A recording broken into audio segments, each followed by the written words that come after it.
सदगुरु कबीर बीजक शब्द 78।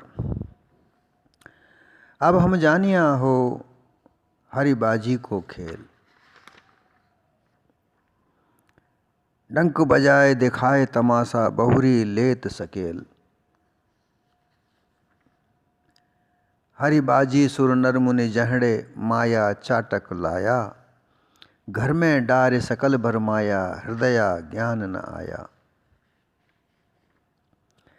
बाजी झूठ बाजीगर सांचा साधुन की मति ऐसी, और कहें कबीर जिन जैसी समझी ताकी गति भई तैसी। सदगुरु कबीर इस शब्द के द्वारा पारख की परख परखाना चाहते हैं कि जिनकी पारख दृष्टि खुलती है, जो पारखवान होते हैं, जो पारखी होते हैं, वो काल्पनिक अनुमान से जो मानिंदियाँ बनाई हैं, इस संसार में जो गुरुआ प्रपंचियों ने बना रखी हैं, उनको परख कर समझ जाता है और उनका सत्य असत्य का पता चल जाता है। सदगुरु कहते हैं कि हे संतों, पारख दृष्टि से अच्छी तरह से परीक्षा करके अब हमने जान लिया है कि जो हरि बुद्धि विचार से सर्वस्व को हरण करने वाली मोटी झीनी दोनों माया की बाजीगरी, इंद्रजाल का खेल तमाशा सर्वथा झूठ है, उनमें सत्यसार कुछ नहीं है। बाजी और बाजीगर, बाजी कहते हैं खेल तमाशे को, और बाजीगर कहा जाता है जो खेल तमाशा करता है। अर्थात एक बाजीगर आता है और वह अपना तमाशा करता है। बाजीगर जो तमाशे करने वाले लोग हैं, तमाशा खेल खेलते हैं, विभिन्न प्रकार के कौतुक बताते हैं, चिटक बताते हैं। उनको बताने का जो कारण है वो उनका पेट है, वो उनकी रोजी है, उससे वो धन कमाते हैं और अपना पेट पालन करते हैं। सदगुरु कबीर कहते हैं कि इसी तरीके से ये गुरुआ प्रपंचियों का खेल तमाशा इस जगत में है। कोई एक हरि ईश्वर परमात्मा इस जगत को संचालन करने वाला है, उसी ने ये खेल जगत का रच रखा है। ऐसा कह कर लोगों को उस तमाशे की ओर आकर्षित करते हैं और कहते हैं वही तुम्हें बचाने वाला है, वही तुम्हें बचा सकता है, उसके खेल से वही बचा सकता है, वही खेल खेलता है और उसके खेल से वही बचा सकता है, दूसरा कोई नहीं है। इसलिए तुम हमारे पास आओ, हम तुम्हें उससे बचने, उसके तमाशे से बचने के लिए, उसकी कृपा पाने के लिए विभिन्न प्रकार के योग, उपासना, कर्मकांड, ज्ञान इत्यादि बताएंगे जिससे तुम बचोगे। और ऐसा करके विभिन्न प्रकार के मत पंथ इस संसार में चल रहे हैं। वेद, शास्त्र, पुराण, कुरान, विभिन्न प्रकार के मत पंथ और उनके संचालक इस संसार में अपने अपने प्रकार के धर्म बना कर विभिन्न प्रकार का, और उनके संचालकों ने अपने अपने धर्म को सर्वोच्च बता कर लोगों को भ्रमित करके और अपनी ओर आकर्षित करके उनको अपने धर्म में जोड़ रखा है और उनको वो तमाशा दिखाते हैं। वो कहते हैं ये हरि की इच्छा से ही जग रचा है और हरि की इच्छा से ही यह जग फलता फूलता है, और हरि की इच्छा से ही यह जग पर ले चला जाता है। प्रश्न उठता है कि ये ऐसा खेल हरि क्यों करता है, क्या कारण है? कहा जाता है कि उनकी लीला है। भाई वो ऐसी लीला क्यों करता है? जो नट होता है, जो तमाशे करने वाले लोग होते हैं, वो तो उनकी तो अपने पेट पालने की, रोजी रोटी के लिए वो ऐसा खेल खेलते हैं। परंतु उस हरि को, जिसको तुम सर्वस्व कहते हो, संसार का रचयिता कहते हो, उसको ऐसी क्या गरज पड़ी? वो कहते हैं करुणा, वो करुणा है, करुणाकर है, करुणाकर, दया कर, संसार परीक्षा करता है। तो पहले संसार रचा या पहले करुणा हुई? अगर करुणा करके उसने संसार रचा है तो सब एक जैसा होना चाहिए। फिर किसी को मारना, किसी को तारना, कोई परेशान, कोई फले फूले, कोई भूखा मरे, ऐसा क्यों होता है?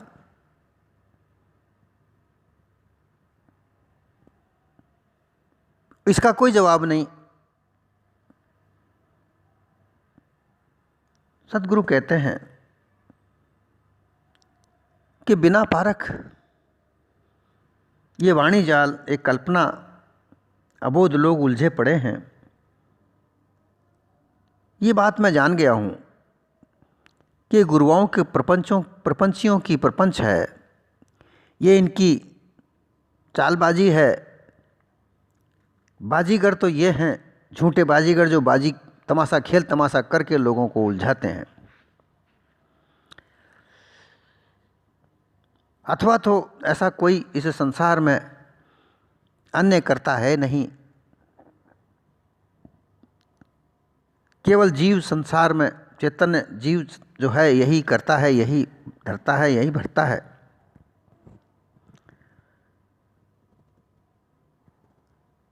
ये बाजीगर रूप गुरुआ लोग और वो स्त्री रूप उनकी वाणी, विषय विलास का सारा तमाशा, ये सब आसार है। अबोध नर जीव सब उसी खेल तमाशे को सार समझकर झूठे फंसे हुए हैं। परंतु सदगुरु कहते हैं कि मैंने ये सब अच्छी तरह से परख कर देख लिया कि इसमें कुछ भी सार नहीं है, ये सब आसार है, झूठा है, मिथ्या है। और इसका परित्याग करके मैं समझ रहा हूँ और समझाने का प्रयास भी कर रहा हूँ।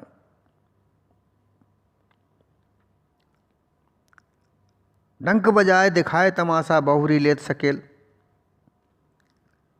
जिस तरीके से खेल तमाशा करने वाला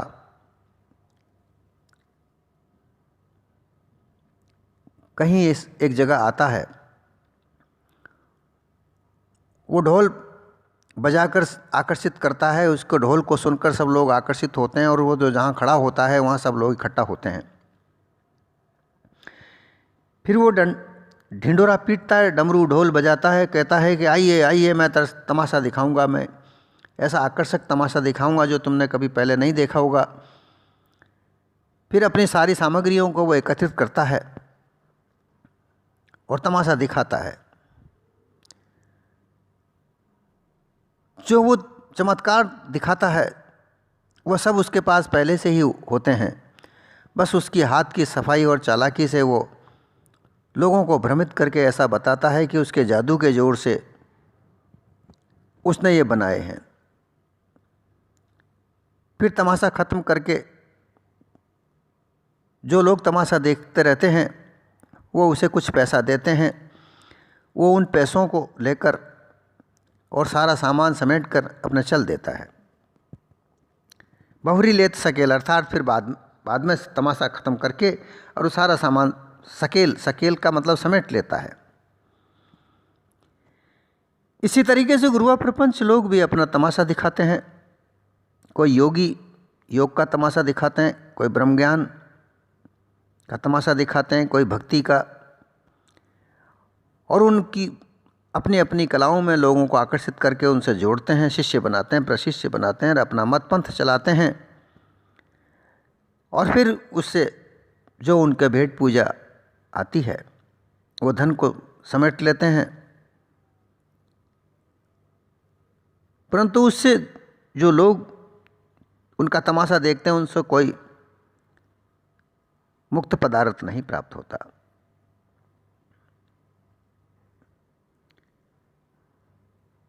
इसी तरीके से विभिन्न प्रकार के तमाशा दिखा के ये जादूगर तमाशा दिखाते हैं, उसी तरीके से गुरुआ प्रपंची लोग भी ईश्वर भक्ति का, परमात्मा प्राप्त करने के लिए योग, ब्रह्म ज्ञान, इनका तमाशा दिखाती गाकर विभिन्न प्रकार के मत बनाकर संसार में विचरण करते हैं। भूले अबोध जीवों को आकर्षित करते हैं और उनमें उलझाकर अपने स्वार्थ सिद्ध करते हैं। ये मैं भली बात से जान गया हूं।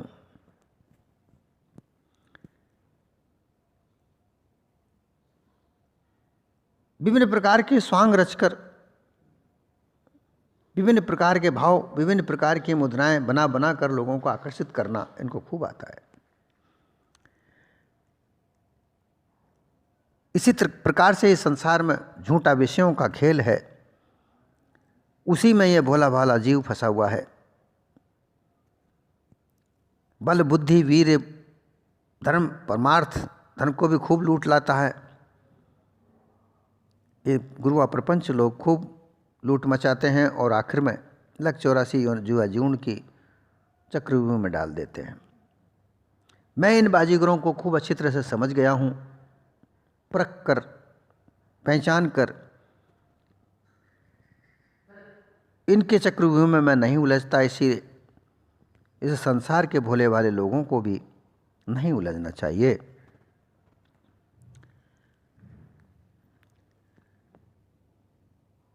हरिबाजी सुर नर मुनि जहड़े माया चाटक लाया। हरि विवेक बुद्धि को अपहरण करने वाला विष्णु, नारायण ईश्वर कर्ता दृढ़ाने वाले बाजीगर, भ्रमिक गुरुआ लोग अनेक प्रकार के वाणी कल्पना बना बनाकर भ्रम धोखे का खेल खेलकर सुर देवता सतगुणी मनुष्य, भक्त लोग नर पुरुष रजोगुणी कर्ममार्गी, मुनि ऋषि मुनि जो मननशील होते हैं उनको मुनि कहा जाता है, तमोगुणी लोग योगी लोग, ज्ञानी अज्ञानी सिद्ध साधक लोग इत्यादि सब कोई झड़े, अर्थात सब ठगा गए। माया जग ठगनी हम जानी, सदगुरु कबीर ने यह भी कहा, ये माया जो झीणी माया और मोटी माया है, इसने सभी को ठगा। इसने भक्त लोगों को भी ठगा। सतगुणी मनुष्य जो भक्त, रजोगुणी उपासक, ऋषि मुनि सबको धोखा देकर ठगा। और इसके ठग में, इसकी प्रपंच में, इसकी चाटक चाल में, इसकी बाजी में सभी लोग ठगे गए, क्योंकि इस माया ने माया चाटक लाए। चाटक अर्थात विभिन्न प्रकार का खेल खेला।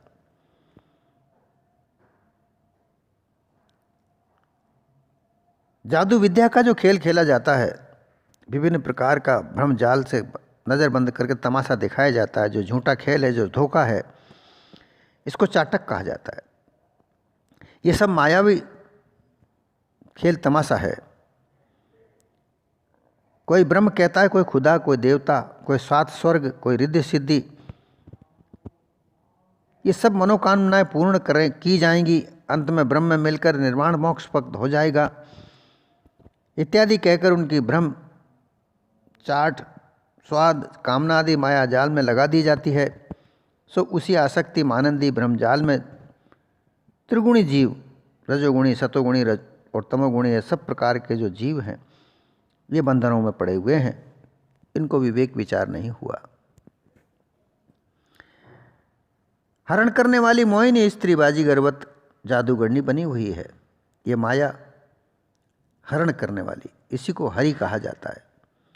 उसके रूप, स्वांग, हाव भाव, झूठा खेल में सुर नर मुनि आदि त्रिगुणी मनुष्य भूलकर धोखे में बंध गए हैं।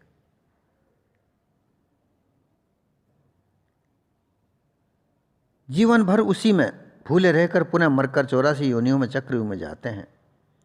ये बिना विचार के उसमें बंधे पड़े हैं। परंतु कोई कोई बिरला ही पारक दृष्टि जिसकी खुल जाती है, जो दिव्य दृष्टि खोल लेता है, उसको ये चाटक, ये झूठा खेल, माया का खेल परखने में आता है, तभी वो उससे न्यारे होते हैं।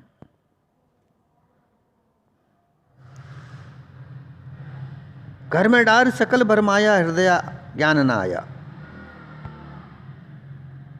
हरि बाजीगर रूप जो माया का है, ये भ्रमिक गुरुआ प्रपंचियों लोगों ने उनके विभिन्न प्रकार के खेल तमाशे बनाकर अबोध लोगों को अपने घर में बुलाया, अर्थात अपने मत में बुलाया, अपने पंथ में बुलाया, अपने मठ में बुलाया, और फिर कल्पित वाणी, उनके अपने अपने सिद्धांत, उनका महाजाल, नाना सिद्धांत, अनुमान, कल्पना, भ्रम, भूल में उनको अपने घर में खूब दृढ़ किया, खूब भरमाया, भुलाया, कभी छूट न सकें ऐसे भाव बंधन में कसकर बांध दिया। ऐसा होने पर उन बंधनों में पड़े हुए नरजीव ने किसी के हृदय में ज्ञान, शुद्ध ज्ञान, यथार्थ ज्ञान प्राप्त नहीं होकर केवल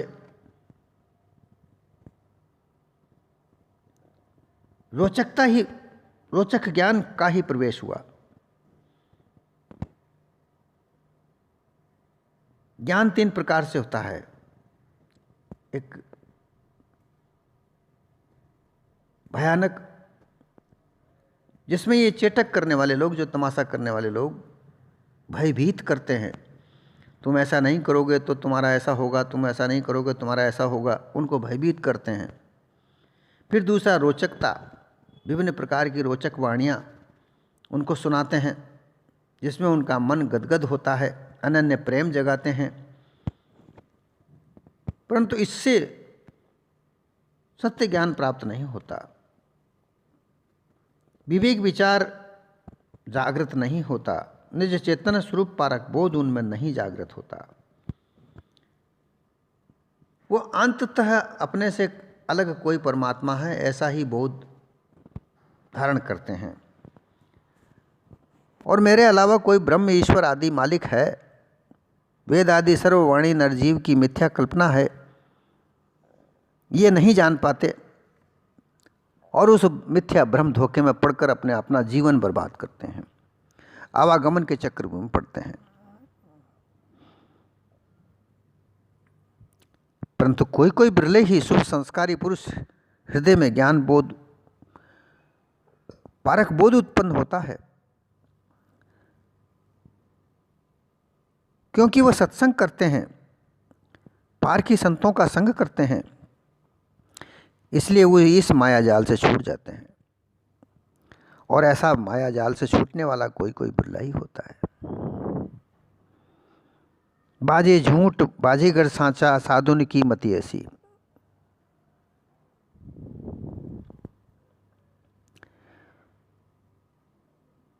देखा हुआ खेल झूठा है और बाजीगर खेल दिखाने वाला सच्चा है, ऐसा बाहर प्रत्यक्ष में पारकहीन व्यक्ति, ब्रह्मज्ञानी, योगी, भक्त, ये इनके संप्रदाय के जो साधु हैं, वो उनकी मति ऐसी होती है कि जो तमाशा है, अर्थात ये जो संसार है ये मिथ्या है, और खेल रचने वाला वह ईश्वर या हरि या ब्रह्म या परमात्मा वो सच्चा है। ऐसा ब्रह्मज्ञानी, योगी, भक्त की मति होती है, ऐसा उनकी मानिंदियाँ होती हैं, उनका मत होता है। और इस कारण से उन लोगों ने अनुमान, कल्पना, विचार किया कि ये बाजी जो है माया का खेल है, ये सारा संसार कार्य झूठा है, किंतु बाजीगर परमेश्वर मायापति, जो माया का पति है, जगत कर्ता कोई एक है, वही सच्चा है, जो अनंत कोटि ब्रह्मांड का नायक है, जगत रचयिता है, वह उर प्रेरक है, धरता है, हरता है, ऐसा जानकर उसी सत्य परमात्मा की भाव भक्ति आराधना भी किया करो। दूसरे वेदांत भी यही कहते हैं। संपूर्ण जगत मिथ्या है, एक ब्रह्म ही सत्य है। एको ब्रह्म द्वितीयो नास्ति। बुद्धि वाणी आदि संपूर्ण भी मिथ्या है। सबसे परे पर ब्रह्म अकथनीय सिद्ध हुआ, सो वही एक सत्य है। ऐसा इनका अपना अपना मत है। परंतु इस मत से दूसरा कोई कर्ता सिद्ध होता नहीं। न किसी ने ब्रह्म को देखा, न किसी ने ईश्वर को देखा, परमात्मा कोई नजर नहीं आता। अगर ऐसा परमात्मा है जिसने सारा संसार रचा, तो उसको पहली बात तो संसार रचने की आवश्यकता क्यों पड़ी? कहा जाता है कि वो दयालु है, दया करके उसने सृष्टि रची। तो पहले दया हुई, उसके बाद सृष्टि रची, तो फिर दया करके उसने एक जैसी सृष्टि क्यों नहीं रची? ये ऊंच नीच, ये चतुर्वर्ण, ये विभिन्न प्रकार के धर्म पंथ मत, ये क्या उसी ने बनाए हैं? क्या ये वो दयालु ऐसा कर सकता है? फिर अगर उसने बनाया है तो प्रलय क्यों करता है? सभी पर दया एक सी क्यों नहीं करता है?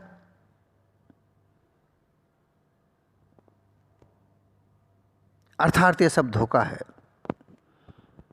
जो भी कुछ रचा, इस मानव ने ही रचा।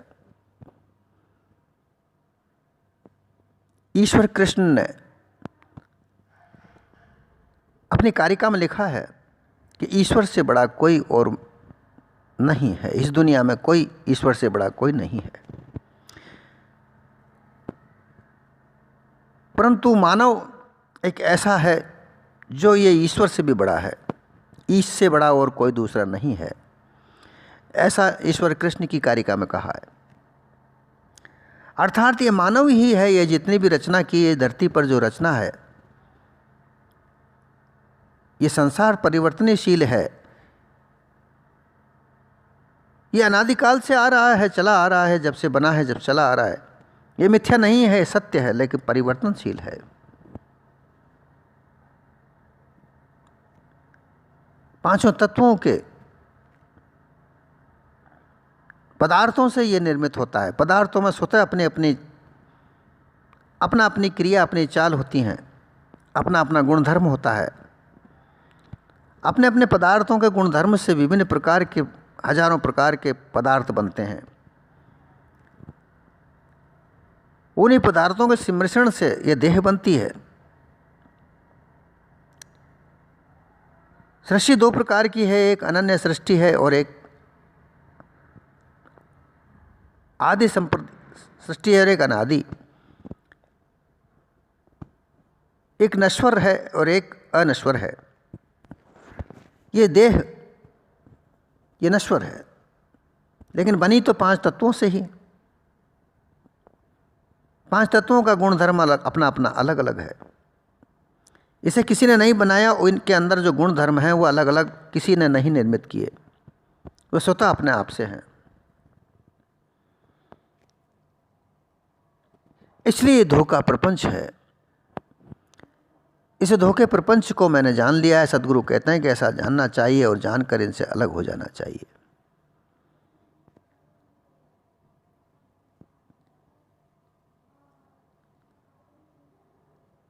जिज्ञासु जनों की ऐसी भी पारक बोध अपना बुद्धि प्रकाश करके निर्बंध मुक्त होना चाहिए। और ये पारक बुद्धि, पारक दृष्टि पारकी संतों के साथ बैठकर उनका सत्संग करने से सारा सार जान कर जाना जा सकता है।